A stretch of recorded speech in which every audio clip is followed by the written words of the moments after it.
Hoje temos connosco dois convidados. Em estúdio está Rafael Campos Pereira, vice-presidente da Confederação Empresarial de Portugal, e por vídeo, remotamente, contamos também com Pedro Gomes, professor associado de Economia em Birkbeck, uma escola que faz parte da Universidade de Londres. Trabalhou noutras universidades europeias e também no Banco de Inglaterra e no Banco Central Europeu, tendo publicado em 2021 o livro Sexta-feira é o Novo Sábado. É uma obra lançada em Portugal no início deste ano. Neste livro, Pedro Gomes propõe-se a mostrar como uma semana de trabalho de 4 dias poderá salvar a economia, e estou a citar. Pedro, começamos por si. Que dados é que existem sobre o impacto de uma semana de trabalho mais curta, mantendo-se o salário que as pessoas já têm? Bem, antes de mais, a semana de trabalho de 4 dias atualmente é uma prática de gestão. É uma prática de gestão que, como a peça referiu, já existe há muito tempo, já existe há 50 anos num formato da semana concentrada, dos 40 horas em 4 dias de trabalho, mas que nos últimos 5 anos tem ganho um novo fogo, não tanto a concentrar as 40 horas em 4 dias, mas normalmente com redução do horário para 32 horas e sem redução salarial. E, portanto, é uma prática de gestão, tem sido implementada em todo o mundo, em empresas de todo o mundo, em vários setores de atividade, porque as empresas veem que melhora o negócio. No meu livro, eu defendo que não apenas a semana de 4 dias como prática de gestão, mas dar um passo à frente e propô-la como forma de organizar a economia no século XXI em torno de uma semana de 4 dias e de 3 dias de descanso.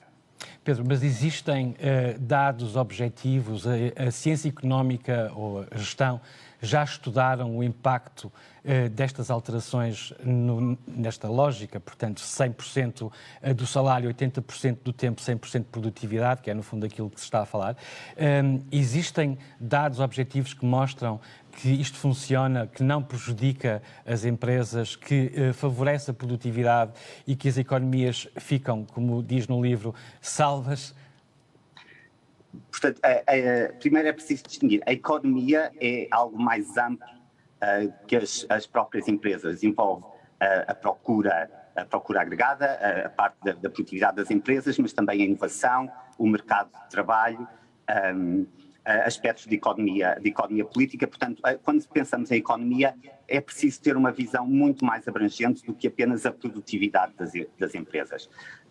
Mas, a responder concretamente à pergunta, a produtividade das empresas aumenta. Isto acontece em todas as empresas que têm experimentado. Agora, a maior parte delas, atualmente, tem a tal fórmula do 100-80-100, que recebe 100% do salário, trabalha-se 80% do tempo e recebe-se 100%, desde que os trabalhadores e a empresa mantenham 100% da produção. Nas empresas que têm experimentado, é isto que acontece. Pode não ser, os ganhos de produtividade não serem os tais 25% que são necessários, mas lá está, existem outras formas de implementar, aumentando o horário em 30 minutos ou numa hora nos outros dias, compensa logo um quarto, a metade do ajustamento. E depois há a questão do tempo, é porque isto não se implementa de um dia para o outro e as empresas que estão a experimentar a semana de 4 dias verificam, é que ficam numa posição tal como empregadoras, que mesmo se os ganhos de produtividade não forem suficientes, têm numa posição que podem alcançar alguma moderação salarial nos anos depois da implementação, porque nenhum dos trabalhadores quer sair e é muito mais fácil contratar. E no contexto atual, onde temos dificuldades de contratação em quase todos os setores, portanto isto não são casos pontuais de contratação de um trabalhador ou uma ocupação específica, é mesmo transversal à economia. A semana de 4 dias pode resolver muito destes problemas de contratação, porque as pessoas valorizam não apenas o salário, mas também tudo que é condições de trabalho e valorizam muito a semana de 4 dias. Rafael Campos Pereira, a Confederação Empresarial de Portugal é um dos parceiros sociais. Consideram que este é o momento adequado para termos esta conversa? Antes de mais nada, é um gosto estar aqui. Queria cumprimentar também o Pedro Gomes. Não tinha tido oportunidade de ler o livro, irei fazê-lo em breve, com todo o gosto, seguramente. E começo por, enfim, tentar contextualizar esta discussão na nossa perspectiva. Eu diria que pode haver aqui uma análise em 4 planos. Por um lado, há um plano académico, em que a discussão se coloca. O Pedro Gomes, aparentemente, até o faz com bastante entusiasmo. Li aqui os comentários feitos por pessoas muito qualificadas ao seu livro. E, portanto, a discussão é possível, essa reflexão é possível no plano académico. Eu até diria que pode ser aconselhável a todos os níveis. Eu não me atrevo a discutir academicamente com tão ilustre professor de economia. Em todo o caso, gostaria de dizer que há mais 3 planos em que esta matéria pode ser analisada. Por outro lado, do ponto de vista jurídico. E do ponto de vista jurídico, aquilo que nós já temos, e reitero aquilo que foi dito pelo comentador do Porto Canal, Eduardo Castro Marques, que julgo que é o nome, reitero aquilo que disse, que já existe há muito tempo, há alguns anos pelo menos, essa possibilidade de concentrar o horário de trabalho em 4 dias da semana. Do ponto de vista jurídico, para o curto e o médio prazo, neste momento nós não temos nada. Na proposta de lei que recentemente o Governo apresentou, não consta rigorosamente nada sobre isto. A única coisa que existe é, de facto, uma intenção de se fazer um estudo e que aparece, de facto, na agenda para o trabalho digno. E essa aí transfere-nos para o terceiro plano em que a discussão tem sido colocada, que é o plano político. De facto, começou por ser uma ideia, o Sr. Primeiro-Ministro disse que era uma ideia, apareceu no programa do Partido Socialista, no programa eleitoral.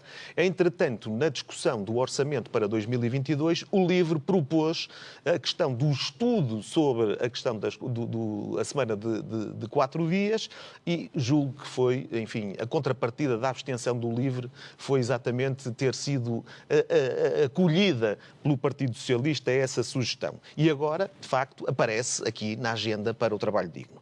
Mas, finalmente, temos o plano empresarial e o plano da economia. Eu não digo que, enfim, o Pedro Gomes acabou por, enfim, ter alguma dificuldade em apresentar. Não digo que não haja situações em que experiências feitas por empresas em todo o mundo, foi assim que foi colocado, pode ter alguns efeitos positivos. Mas temos para já, julgo eu, ainda um enorme desconhecimento de dados muito concretos sobre os alegados aumentos de produtividade trabalhando-se menos. E porquê é que a CIP diz que, de facto, este não é o momento sequer para se discutir? Nós, neste momento, as nossas empresas, e eu lido diretamente com empresas e de uma forma muito sistemática, ainda há pouco tempo, quando lhe perguntava à maioria dos nossos empresários, num contexto em que as matérias-primas já vinham, os respectivos preços vinham a subir de forma exponencial, em que os custos da energia elétrica e do gás natural e dos combustíveis aumentavam de forma assustadora. Mas ainda assim, nesse contexto, quando eu perguntava às empresas qual é a maior dificuldade que têm, e todas me dizem, 9 em cada 10 dizem-me, e diziam-me já neste contexto, que é a dificuldade de contratação de recursos humanos. E a segunda dificuldade era o aumento do absentismo laboral e a redução do trabalho semanal efetivo por força das questões associadas à pandemia. E, portanto, isto quer dizer que, neste momento, nós temos dificuldades com a massa de trabalho que temos, com o volume de recursos humanos que temos dificuldade em responder às encomendas que as nossas empresas têm recebido. Nós não temos hipótese, neste momento, de corresponder a todas as encomendas que temos. E aquilo que nos está a ser colocado em cima da mesa é reduzir 20% o trabalho dos que nós já temos. Num contexto em que nem sequer podemos compensar isto com substituição de outros trabalhadores por outros trabalhadores, porque não há... temos um problema demográfico, temos um problema de natalidade, temos um problema que já vem há alguns anos e por isso é que agora se está a verificar, temos um problema de dificuldades de captação de imigrantes, apesar de acordos que Portugal vai tendo com outros países, não há, os serviços consulares em vários sítios do mundo não estão a agilizar a legalização de trabalhadores e, portanto, nós neste momento não conseguimos dar resposta com os trabalhadores que temos, não conseguimos dar resposta às nossas necessidades. E, portanto, parece-me muito, muito difícil que nesse contexto ainda pretendam reduzir o tempo de trabalho. Nesta altura não é viável. Nesta altura, e julgo que o ónus da prova será sempre de quem pretende alterar o estado da situação atual. A questão do ónus da prova era exatamente aí que eu queria agora chegar, é que o mesmo se poderia ter dito quando foi adotada a semana dos 5 dias de trabalho. Também não havia, da ciência económica de então, nenhum estudo abrangente que permitisse perspectivar e, portanto, foram os empresários e foram os políticos que tomaram a decisão, diria que um pouco no escuro, de avançar para uma alteração. Do que nós estamos a falar do lado das empresas não é, sobretudo, o receio de que as coisas não funcionem? Não é só o receio que as coisas não funcionam. Vamos lá ver. É verdade que a semana inglesa, a semana americana, e agora até podemos falar também, já há muitos anos, que acontece, por exemplo, em muitos contratos coletivos, em muitas convenções coletivas outorgadas aqui na vizinha Espanha, sexta-feira à tarde não se trabalha porque o horário é concentrado em 4 dias e meio. Neste momento não é só o receio que as coisas possam correr mal, é a perspectiva de que isso vai acontecer se de facto não... Porque nós neste momento, com o volume de recursos humanos que temos e com as horas, com o tempo de trabalho que temos disponível, não temos dificuldade em responder às necessidades. E atravessamos momentos muito difíceis que estão a ser acentuados, obviamente, pelas questões, pelas crises emergentes da pandemia e da guerra. E, portanto, parece-nos muito extemporâneo vir, nesta altura, acentuar as dificuldades das empresas, impedindo que tenham disponível a sua força de trabalho nos moldes em que, pelo menos nos últimos anos, tem sido planeada a produção. E, portanto, nessa medida, eu diria que, sendo certo que a sociedade tem evoluído, nós estamos sempre disponíveis para quaisquer estudos, como é evidente, e quando digo nós, não estou a falar da CIP, estou a falar de todos nós, cidadãos e agentes empenhados na sociedade civil e na economia. Devemos estar sempre abertos a evoluções, mas neste momento não há nada que nos evidencie e que nos demonstre que a situação não se vai agravar para as empresas com esta redução de 20% do tempo de trabalho, numa altura em que as empresas precisam de mais trabalho. Foi explicado aos parceiros sociais de que modo é que esse estudo vai ser feito. Recordo que em Espanha foi tomada a decisão, que depois foi adiada para depois do verão, porque já deveria ter começado, de fazerem testes em algumas empresas que voluntariamente queiram aderir a este formato de organização de trabalho, portanto 4 dias mantendo-se o salário, com subvenções ao longo de um prazo, penso, de 3 a 5 anos. Foi-vos explicado aqui como é que o Governo pretende fazer o estudo? Essa seria uma pergunta. E a segunda também, rapidamente, para depois voltarmos ao Pedro. Se do lado da CIP existe receptividade para, por exemplo, se fazer um estudo deste género na prática com empresas que se voluntariem a experimentar esta forma de trabalhar? Não foi explicado rigorosamente nada. A CIP, aliás, a Sra. Ministra, e na peça, de facto, isso está evidente. Ela própria referiu que houve empresas que se propuseram participar nesse estudo, mas disse que era prematuro. A própria Sra. Ministra disse que era prematuro discutir essa questão. Nós não sabemos sequer como é que a proposta está a ser colocada. Nós não sabemos o que é que está subjacente às intenções do Governo. Se é manter o horário ou não, manter o salário ou não, se há aqui algum apoio, se não há apoio. Não é essa a questão relevante. Aliás, os apoios não são a questão relevante. Nós não sabemos e, portanto, é muito difícil dizer se estamos ou não disponíveis para discutir uma matéria em que não nos são dados quaisquer detalhes. Portanto, nós não conhecemos minimamente o que é que, em concreto, se pretende fazer e, portanto, não seria prudente estar a manifestar qualquer disponibilidade para participarmos num estudo que não sabemos qual é. Obrigado. Pedro, regressando a si, por que razão é que devemos adotar a semana de 4 dias de trabalho nesta altura e já agora como é que responde a esta questão de não havendo dados sistemáticos sobre o impacto de uma medida deste género, como é que se pode explicar aos empresários e aos trabalhadores que isto pode funcionar e como é que se põe a funcionar? Bem, primeiro, deixe-me responder à questão. De facto, 4 é menos que 5, portanto 4 dias de trabalho menos 5, mas é mais do que 0. E o que há atualmente é um problema de oferta de trabalho. As pessoas estão lá, mas não querem trabalhar para este nível de salário. E o que acontece é que ou tem de haver um aumento grande de salário para, de facto, aumentar a contratação, e isso, ou então eu proponho que a semana de 4 dias é uma melhor forma de acabar com estes problemas de recrutamento. E vamos ver, as empresas que têm experimentado têm benefícios em várias áreas e muitas que foram referidas. A semana de 4 dias reduz o absentismo. As pessoas têm um dia extra, estão mais descansadas, estão menos vezes doentes ou então aguentam mais e têm mais tempo de descanso. Reduz o absentismo. Qual é que é o custo do absentismo em Portugal quando é preciso contratar alguém para cobrir um turno, trabalhadores temporários que são pagos a uma taxa horária muito superior? Quanto é que se gasta? Quanto é que uma empresa gasta com o absentismo? Acidentes de trabalho. É quando trabalhamos muito, e Portugal é dos países na Europa que se trabalham mais horas por semana. Quanto mais longos forem os tempos de trabalho, maior o número de acidentes de trabalho. Portugal é o país da Europa que tem o maior número, ou um dos que tem o maior número de acidentes de trabalho não fatais. Qual é o custo dos acidentes de trabalho? Burnout. Portugal é dos países na Europa que tem mais altas taxas de burnout. Quais são os custos que têm para as empresas e para o Sistema Nacional de Saúde? A questão da contratação que foi referido. As empresas de topo que precisam de trabalhadores qualificados. Quais são os custos em termos de recrutamento e depois de formação e treino de trabalhadores? É exatamente isso. Se os trabalhadores estão a ir para fora, qual é que é a alternativa? Ou se aumenta o salário para os manter cá dentro, ou então oferece outras condições, nomeadamente a semana de 4 dias. As empresas que têm experimentado também reduzem os custos de energia, porque algumas delas, não todas, mas algumas delas fecham à sexta-feira. Quanto é que se gasta com a energia, sobretudo agora?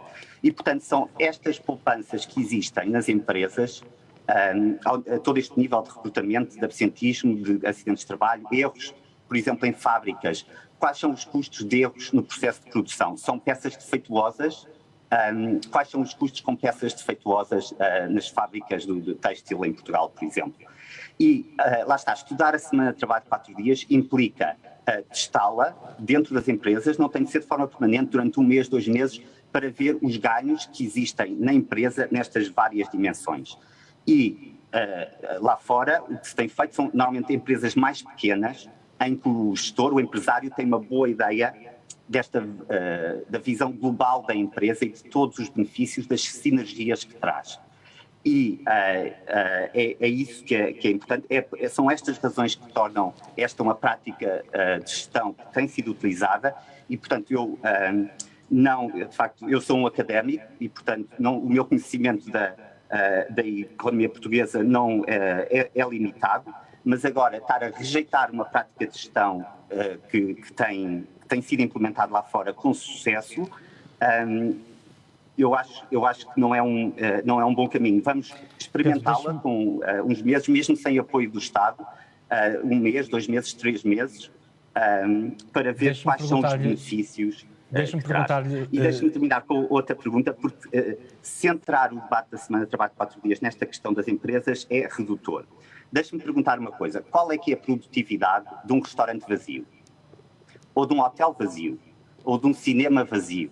Quer dizer, tem lá os trabalhadores, mas quando não há clientes, a economia não funciona, não é dinâmica, já dizia John Maynard Keynes. E pessoas sem tempo não são boas clientes.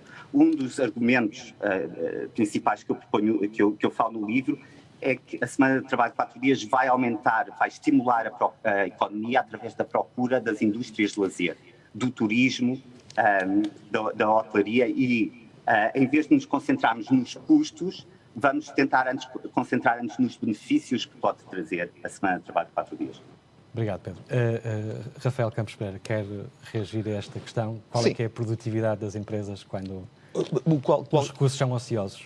Isso, digamos que esse raciocínio é válido para uma semana de trabalho de 4 dias, de 5 ou de 3. E, portanto, não é por aí.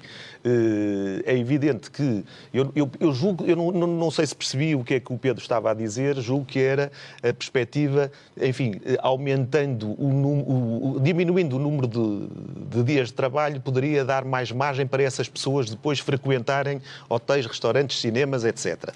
Admito que seja isso, para aumentar o consumo. Porque nessa lógica, a questão, mas pode-se colocar também 3, 4 ou 5 dias.